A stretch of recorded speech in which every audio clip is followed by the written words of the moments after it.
afternoon, ladies and gentlemen, and welcome to the Yesterday Show. Today's topic is ancient Rome. How are you today, Jerome? Fantastic. In fact, today I feel even better than I did yesterday. Today is always a great day on the Yesterday Show. Let's meet our yesterday's correspondents for today. Attention! Military correspondent here. Military training is all about precision, power, and discipline. We will demonstrate some of the ancient ways of training for war. And I will bring you great innovations in science that continue to have an effect on our everyday lives, even today in the 21st century. Konnichiwa! Greeks, Romans, were they the same or were they different? Which one was better? You decide. Stay tuned for an in-your-face musical battle. And talking about entertainment on today's Yesterday Show, we've got music, dance, and theater all about ancient Rome. You think that the 2016 presidential campaigns are crazy? Stay tuned for some gory details from the ancient Roman power show that will knock your socks and sandals off. And now let's meet our special investigative journalist. We will travel through time for on-the-spot interviews with Julius Caesar and our founding fathers. Now, let's bring back our entertainment correspondent to kick off our show with some toe-tapping tunes. That's right, Tula. Some experts believe that Broadway musical theater began in ancient Rome. So, we'll start our show with a song from that Stephen Sondheim's musical, A Funny Thing Happened on the Way to the Forum, which is all about people in ancient Rome.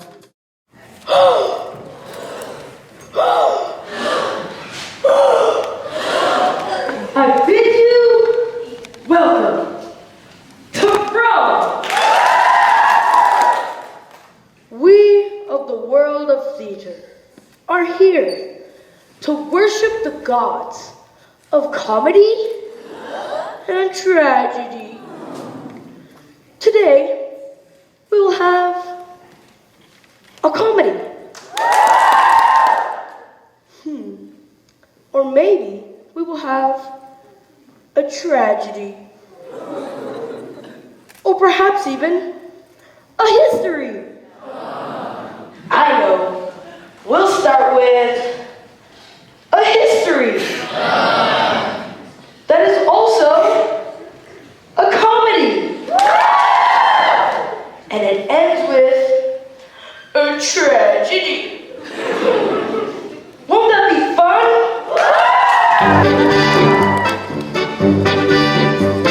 Something familiar, something peculiar, something for everyone at party tonight.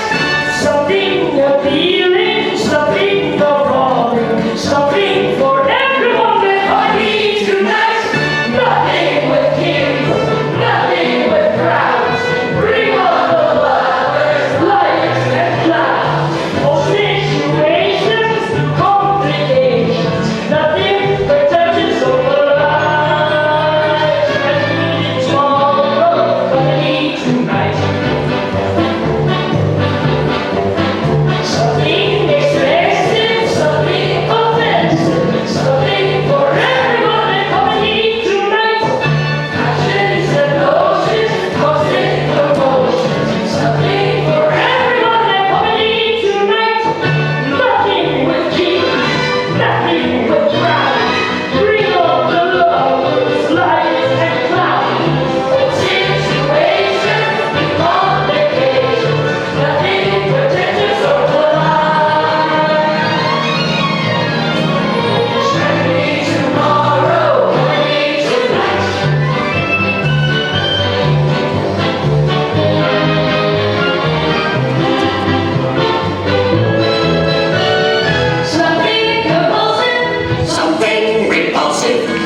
Something aesthetic, something romantic, something for everyone in comedy tonight.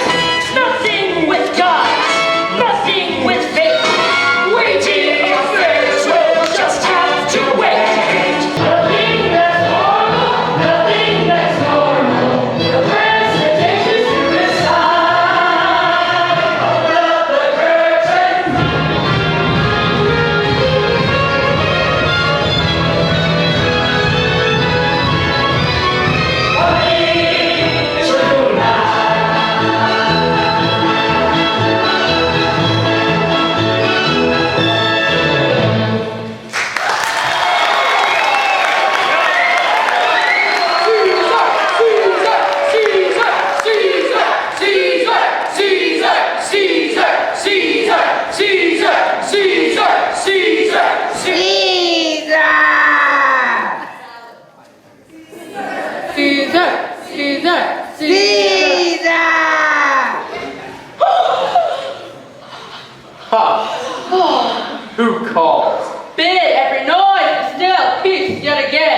I hear a tongue, shriller than all the music. Cry, Caesar, speak. Caesar's turn to hear. Beware the Ides of March. What man is that? The soothsayer bids you beware the Ides of March. Set him before me. Let me see his face. Fellow, come from the throng.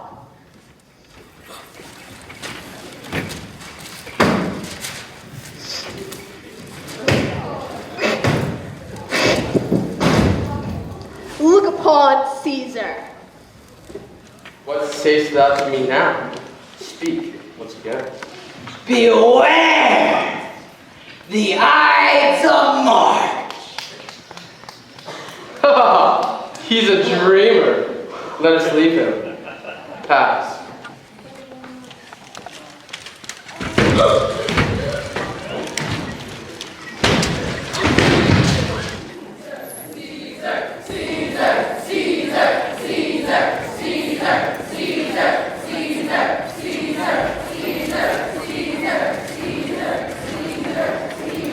What means this shooting? I do fear the people choose Caesar to be their king.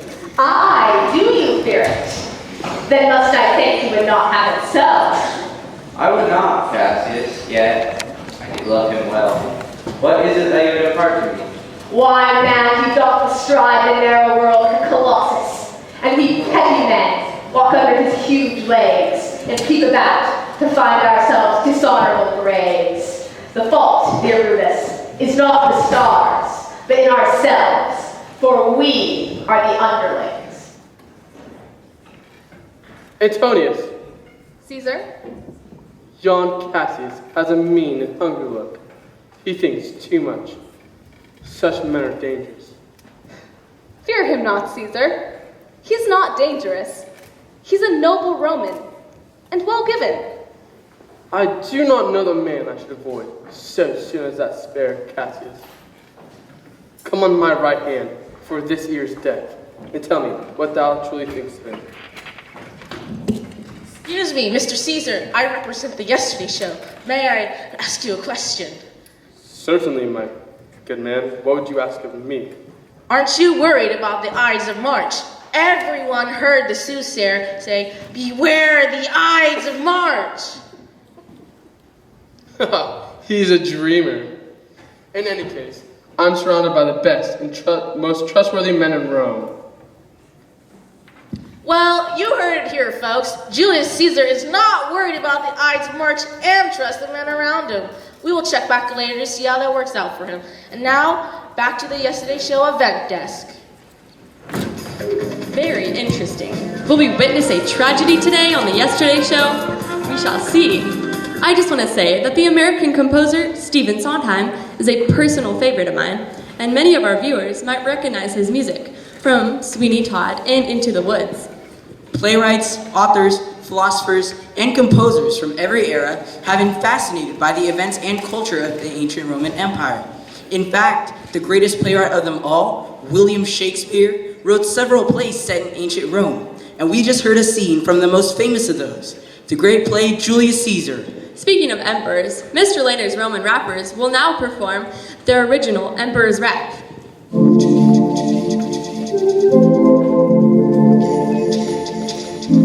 R to the O to the M-A-N. Roman emperors know how to play the wind. Some are brilliant, others are corrupt. Men making people fight lines in the Colosseum.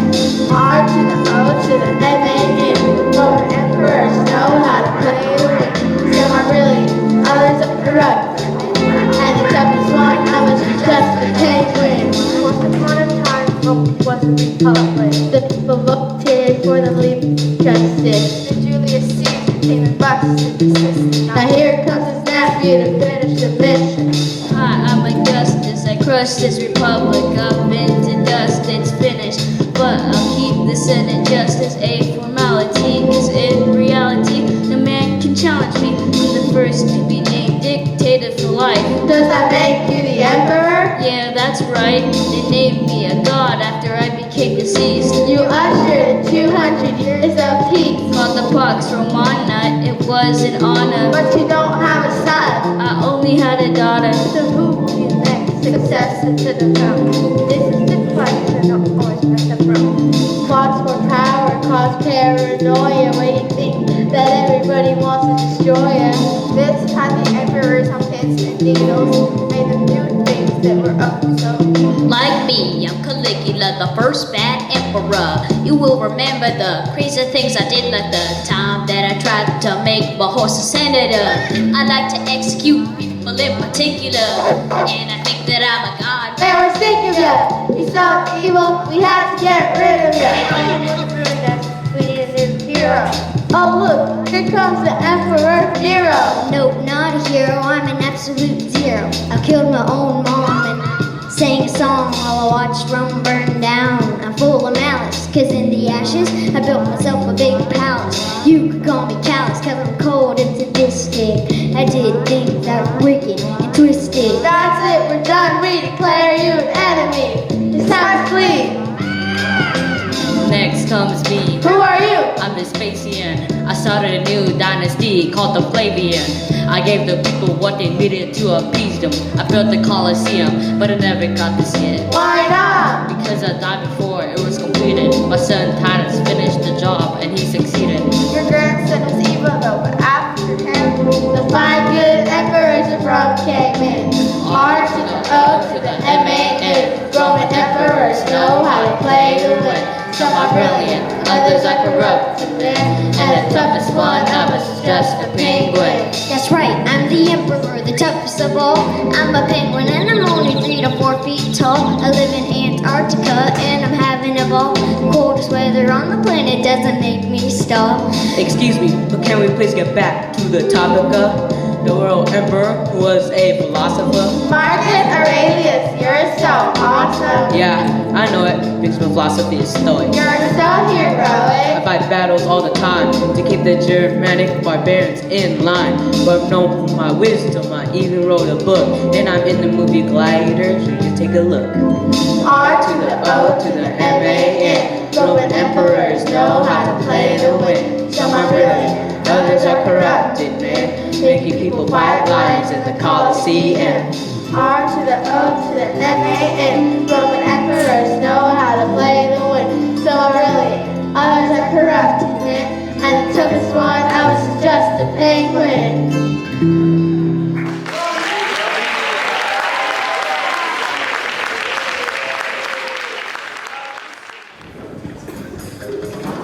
We now welcome our entertainment correspondent back to our Yesterday Show studios for more on Roman culture. Thank you, Tallulah. An interesting fact is that the Romans enthusiastically embraced the culture, arts, and even the ideas of other civilizations that they conquered, rather than creating their own. Now, some beautiful dances that were popular in the ancient Roman times were formed by the lady dancers from Mr. Montana and Mr. Crockett's zero-period PE classes.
modern armies, we certainly do not think of dances, do we? On the other hand, consider the complex maneuvers of troops and drill teams that are intricately choreographed in many ways. Now, a dance that combines elements of the Sumiko and Pyrrhic war dance, all very popular during the First Roman Empire. Our most discerning viewers will recall the Pyrrhic war dance from the opening ceremony of the 2004 Olympic Games in Athens, Greece.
Every era and nationality of military history includes some form of dance or ceremony that is intended to display the bravery and prowess of soldiers.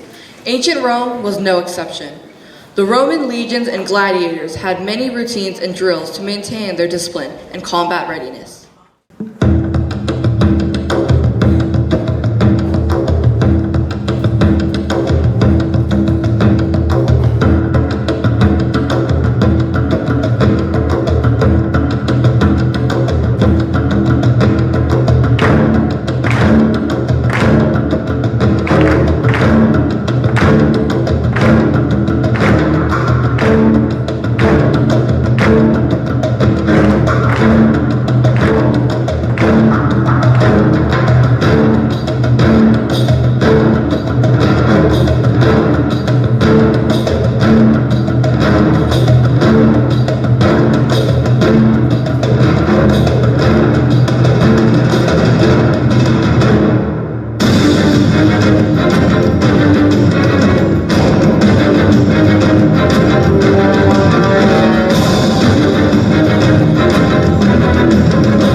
We have just heard how ancient Rome enthusiastically embraced the ideas, arts, and cultures of other countries, rather than developing their own. That's right, Jerome. Some might say that they stole the ideas and made them their own.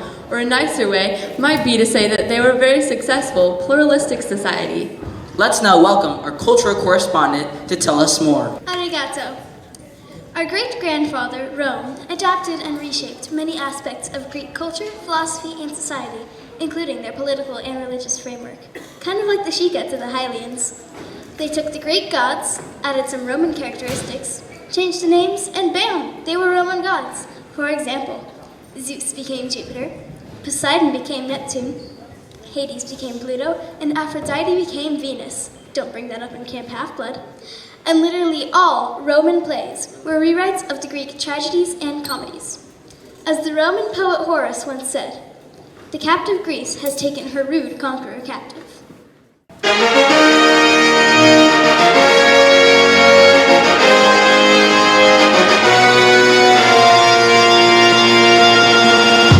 Are you ready? It's time for me to take it into Greek life now. I'm gonna make it. I'm here with my crowd, agree to have it and worship my deity.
feature we are calling Rome Forward, a fast and fun look at how ancient Rome touches our everyday lives, even today.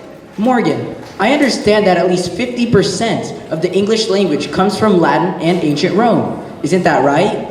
Yes, that is correct. The ancient Roman Empire had a lasting effect on our world in ways that range from the mundane to the scientific, military, and medical. Construction techniques, city planning, sanitation, shoes, cosmetics, weddings, the postal system, and even our calendar all owe their existence in part to the Romans. That is also true in the realms of politics, law, and government. In fact, our United States founding fathers were fascinated by the real-life successes and failures and philosophical writings that came from the Roman Empire. That is why our country is a republic and not a democracy. Now we will bring back our Rome Forward reenactment team. Apparently, the first bound books originated in ancient Rome. Before that, information was preserved on clay tablets or scrolls. Hey Gloria, can you help me find that citation about Roman literacy? Sure.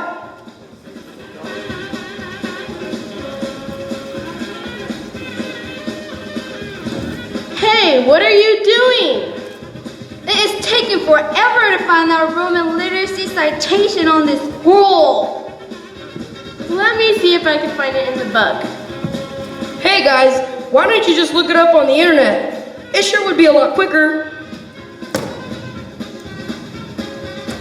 Here it is. Harris argues that social and technological conditions of the ancient world were such as to make mass literacy unthinkable. So basically, people didn't know how to read. And here's another fantastic fact. Before ancient Rome, there were no such thing as pivoted scissors or magnifying glasses.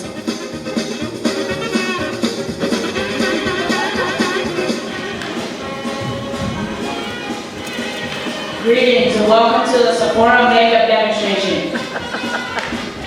As you may know, makeup has been around for approximately 5,500 years, first used by the ancient Egyptians. The ancient Romans adapted makeup not only for beauty enhancement, but also for court rituals. Now, where's my makeup model? Oh, yes, looks like she can't make it today. Well, what do you have to do? What? Not me. I'm allergic. Well, don't look at me.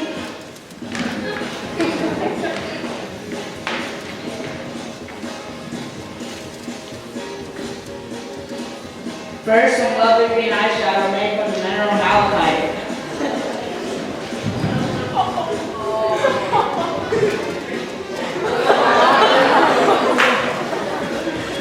Then we'll apply some red lipstick made from red clay ochre.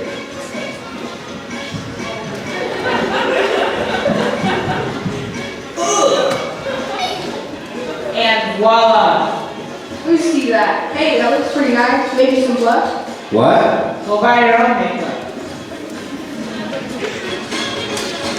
Ancient Romans also invented socks and sandals to protect your feet while up north, conquering cold conditions.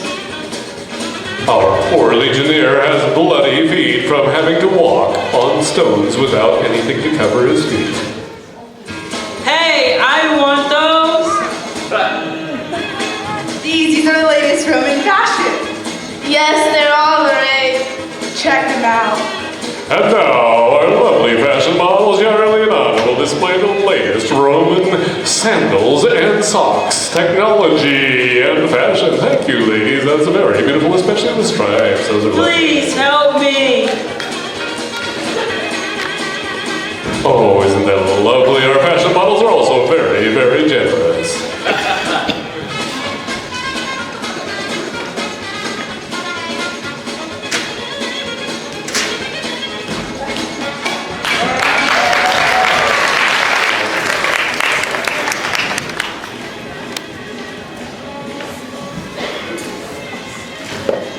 Greeks invented sports, but Romans created the idea of using teams with different colors.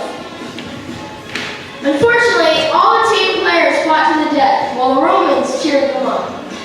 Well, a teeny bit different than our pro sports teams. Even though we do all like to watch them in those big arenas. I, on the other hand, like to stay at home on my couch, eating potato chips and pizza. Welcome to the world of medicine. Today we will be learning more about the cesarean section, or C-section.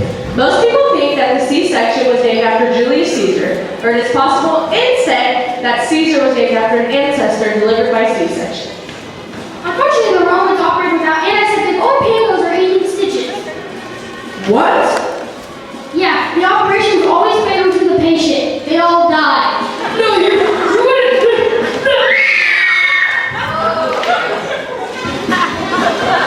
Congratulations, you have a beautiful baby girl. Oops, looks like we lost the patient. Well, better luck next time.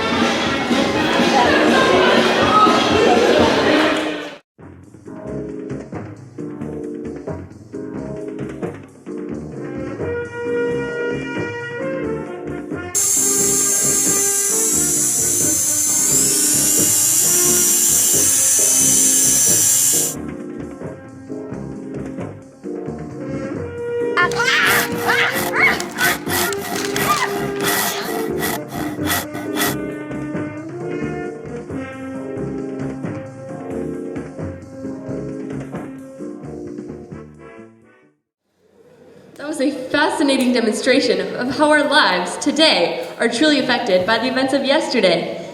That fantastic video is created by members of Miss Elkington's science class. Now, back to our science correspondent. As we have already heard, the Roman Empire had an amazing ability to incorporate and improve upon the ideas and technologies of other civilizations. Our team of experts in Mr. Brooks's digital media class have prepared a video about the amazing scientific and engineering accomplishments of the Romans. Another aspect of Roman engineering is the Colosseum. People began to build in 70 AD and it was completed in 6 to 8 years and opened in 80 AD. The Colosseum was used for entertainment and fights. It was originally called the Flavian Amphitheater. They had gladiators fight others for food, life, and very rarely freedom. The Colosseum can hold about 50,000 spectators and has 80 entrances. And festivals as well as games would last up to 100 days in the Colosseum. Also, it is thought 500,000 people and 1 million animals died in People vs. Beast games in the Colosseum. And sometimes they filled the Colosseum with water and have had naval ship battles.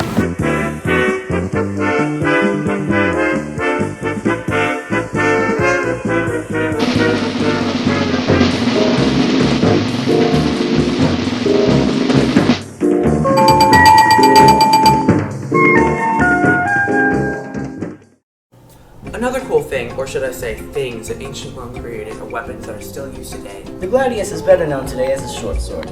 It's primarily used for close quarters combat. During a fight, soldiers linked their shields and made a wall of shields, and the other side would do the same. It would then turn into a shoving match, and once one side gave out, that's where the gladius came in. The weapon that was a close second was the spear, which they had named pilum. Okay, you're done. Get out of here. You're Why? I'm suing! I don't care. The weapon that was a close second was the spear, which they named pilum. It was a weapon mainly used for jabbing soldiers from long distances. On the other hand, there was the bow. No, Hey, not you.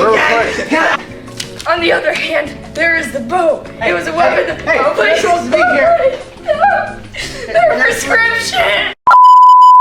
On the other hand, there's the bow. It was a weapon that in numbers launched arrows in storms. In moments, a rain of arrows could fall from the sky and would kill hundreds of enemy soldiers at a time. You okay, bro?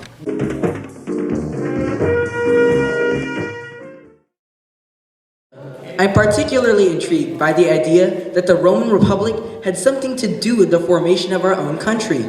Our next feature, From Rome to America, delves deeper into this fascinating topic. As previously mentioned, the United States owes many of the philosophies that created our system of government to the Roman Empire.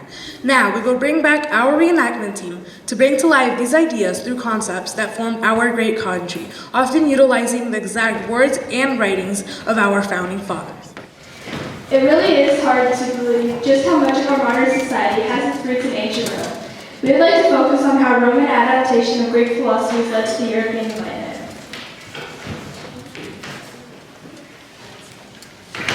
and then in combination with many legal and political practices adapted to Rome, it all resulted in the Declaration of Independence, Bill of Rights, and the U.S. Constitution. First of all, we need to make sure you understand what is meant when we refer to the Enlightenment. During the scientific revolution, a group of scholars in Europe began to challenge long-held beliefs. They relied on reason or logical thought to explain how the world worked. They believed reason could be used to achieve three great goals: knowledge, freedom, and happiness, and that by achieving these goals would improve society. This use of reason defines a period of time called the Enlightenment.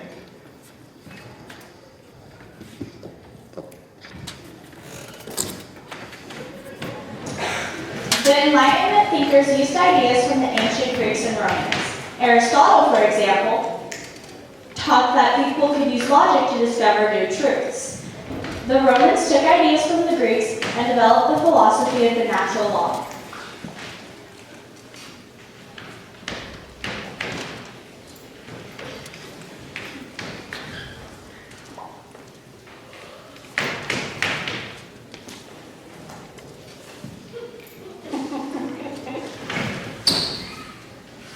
Positing that certain rights and beliefs are inherent by virtue of human nature.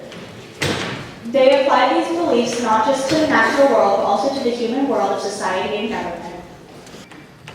The foundations of the American government lie squarely in the 17th and 18th century European Enlightenment. European Enlightenment.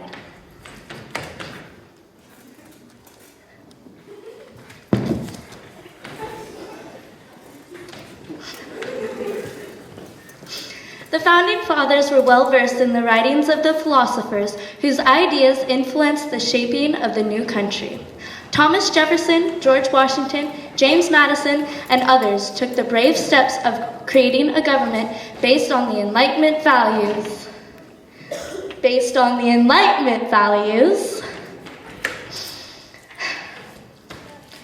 Of liberty, equality, and a new form of justice. Over 200 years later, that government is still intact. In 1776, the Continental Congress elected Thomas Jefferson of Virginia, John Adams of Massachusetts, Benjamin Franklin of Pennsylvania, and among others to draft the Declaration of Independence. Jefferson authored the first draft of the document. The revolutionary treaties began with a reverberating prose taken directly from the philosophy of natural law.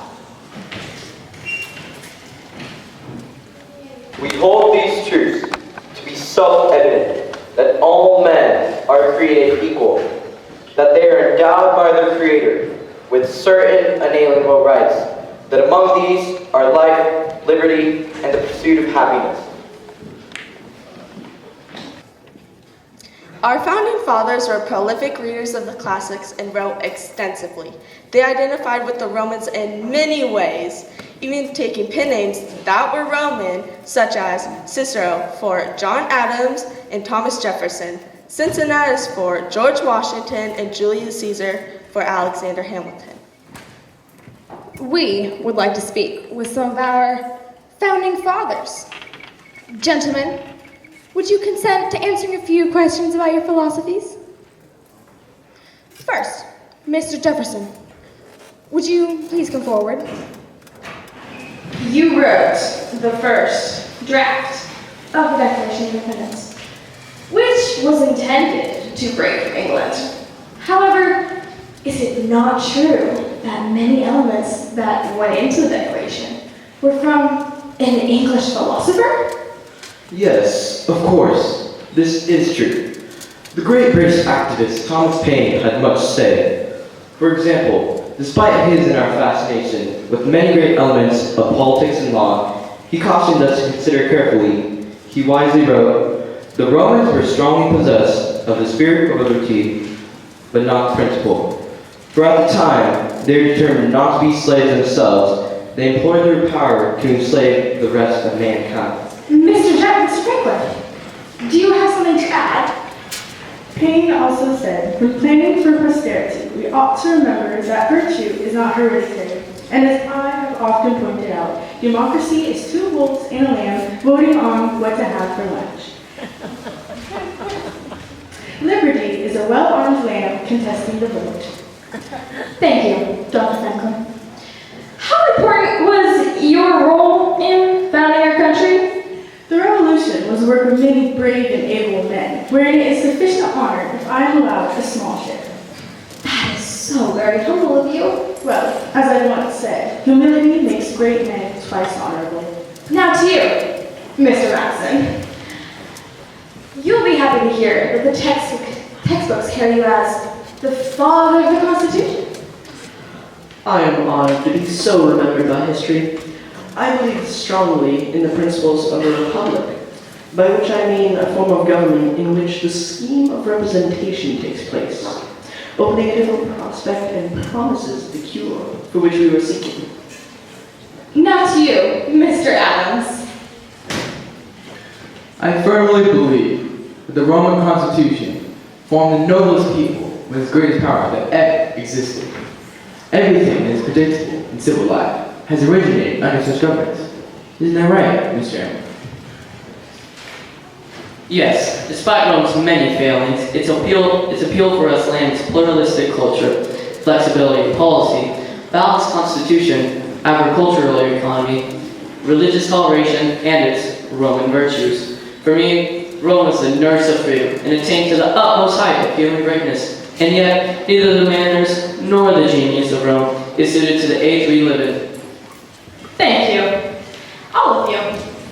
Now, it is a well-known fact that Dr. Franklin was famous for creating charming aphorisms and proverbs, as well as spending his free time flying kites in thunder and lightning storms.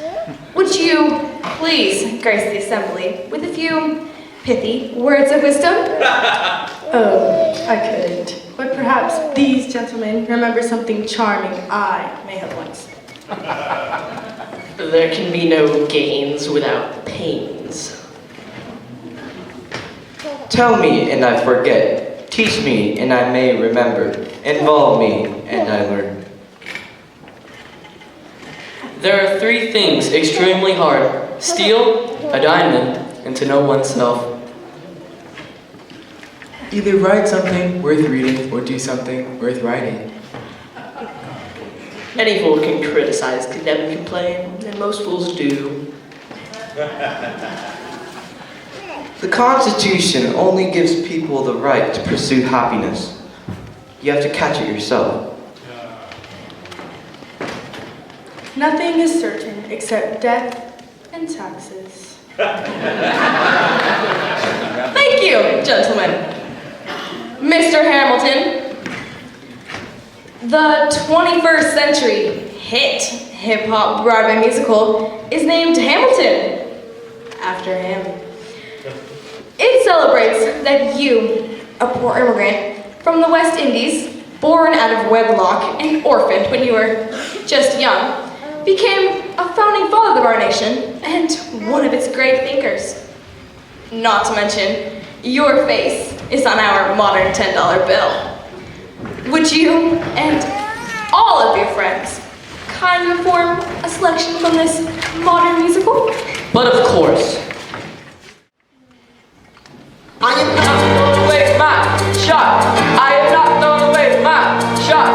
Yo, just like my country, I'm young, happy, and hungry, and I'm not throwing away my shot. I'm getting scholarship to King's College. I probably shouldn't have back attack. I got amazing astonished. Just call me without a lot of rinse with no polish. Just gotta holler just to be heard. Is every word I talk knowledge. I'm a diamond in the rough. Shiny piece of coal, trying to raise my goal, my power of speech, unimpeachable. Only 19, but my mind is older. These New York City streets get colder. I shoulder every burden, every disadvantage. I've learned to manage. I don't have a gun to branch. Walk these streets famished. I put the plan, but hey, it's getting dark, so let me spell out the name. I'm the A-I-E-S-A-N-D-E-R. We are meant to be a colony that runs independently. Meanwhile, Britain keeps sitting on us endlessly. Essentially, they tax us relentlessly. Thinking George turns around with a spending spree. He ain't ever gonna set his descendants free. So there'll be a revolution in this century. And to me, don't be shocked when your history book mentions me. I will lay down my life if it sets us free. Eventually, you will see my ascendancy. And I am not thrown away.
to realize just how much of our modern world has been formed by what has come before us and events that took place 2,000 years ago and more.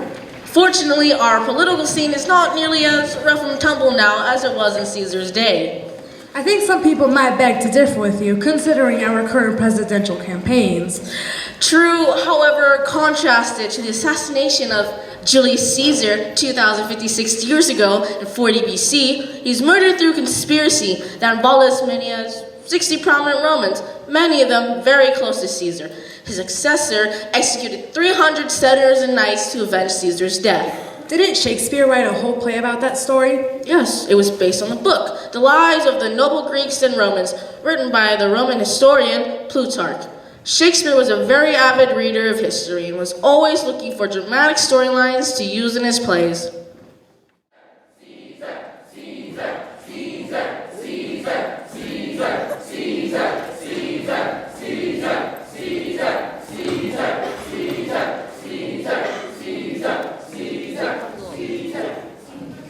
The Ides of March are come. I, Caesar, but not God. Are we all ready? What is now amiss that Caesar's Senate must redress?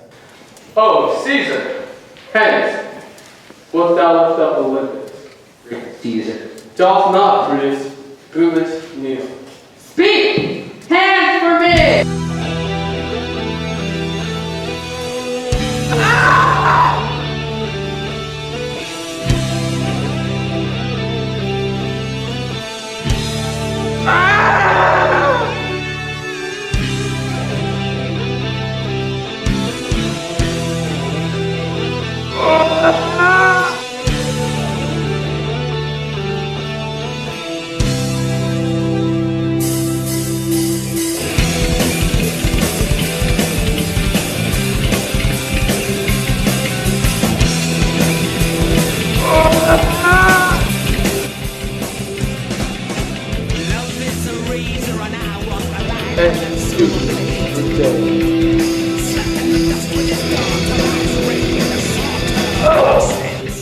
Liberty, freedom, tyranny is dead. Run hence, proclaim, cry it about the streets. Some to the common pulpits and cry out liberty, freedom, and enfranchisement.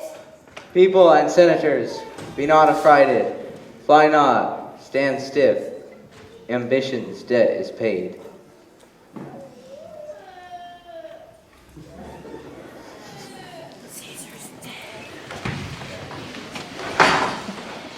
Friends, Romans, countrymen, lend me your ears. I come to bury Caesar, not to praise him. The evil that men do lives after them. The good is often teared with their bones. So let it be with Caesar. The noble Brutus hath told you Caesar was ambitious. If it were so, it was a grievous fault, and grievously hath Caesar answered it. He was my friend, faithful and just to me, but Brutus says he was ambitious, and Brutus is an honorable man. I speak not to disprove what Brutus spoke, but I am here to speak what I do know. You all did love him once, not without cause. What cause withholds you then to mourn for him? O judgment, thou art fled to brutish beasts, and men have lost their reason. Bear with me. My heart is in the coffin there with Caesar, and I must pause till it come back to me.